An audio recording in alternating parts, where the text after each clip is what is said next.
Rosenblatt does have a real story of survival in the Nazi concentration camps, a story that is genuinely extraordinary. But as he explained to us in this exclusive interview, he felt he needed to make things up to get people to pay attention. It's the greatest love story we've ever told on this show.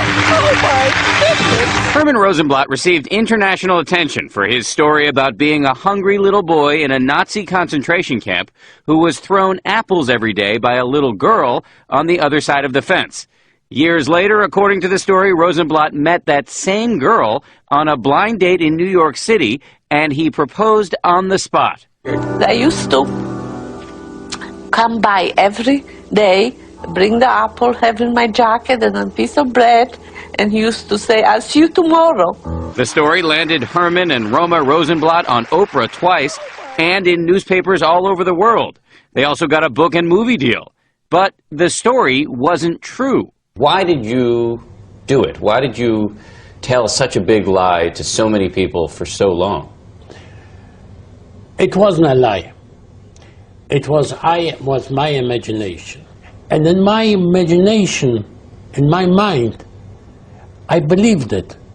Even now I believe it, that she was there and she threw the apple to me.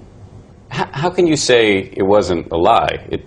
It wasn't true, and you know it's not true. Yes, it's not true. But in my imagination, it was true. Rosenblatt says he made the story up to give people hope and to promote understanding about the Holocaust. But members of his own family say his real motivation was money. So you were not motivated in any way by money? No. This is from your son. He said that he knew you were lying for years and he couldn't get you to stop. And here's his quote. "It was always hurtful. My father is a man who I don't know." How do you respond to that? I don't know. I can't respond to it. I don't know why he said it. I don't know what. Maybe I'll ask him.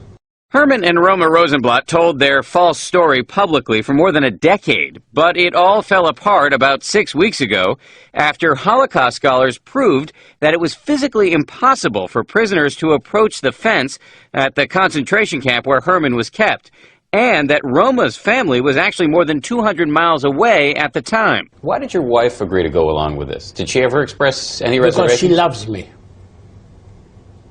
Why is she not here today? Because I don't want her to be here today. It's too much going on. Was it difficult for your wife to have to go out very publicly and tell a story that she knew wasn't true?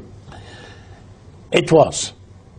It was. But she loves me so much that if she thinks that's good for me, she'll go along with it. Rosenblatt is remarkably unrepentant about his years of lying. I pronounce my love for you forever.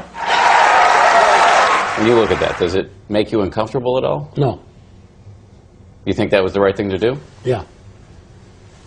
And while you were up on the stage there in front of all those people, Yeah. in the back of your mind, were you not thinking, No.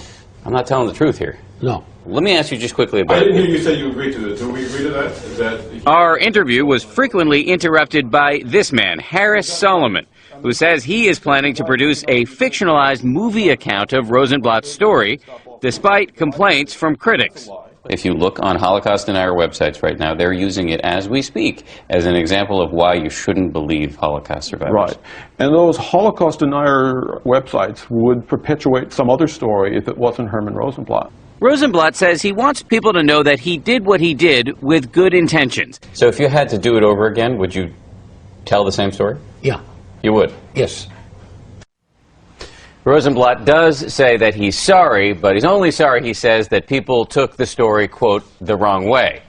His book deal for a nonfiction memoir fell through a couple of weeks ago because of this controversy, but a fictionalized book may come out this summer, and the movie version is supposed to start shooting this summer as well in Eastern Europe, Diane, and they say they're going to carry on despite the criticism.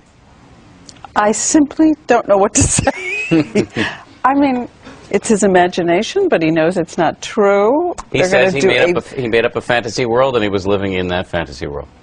And his son says, tried to stop him. Yes. Good heavens. Okay, thank you, Dan. Pleasure.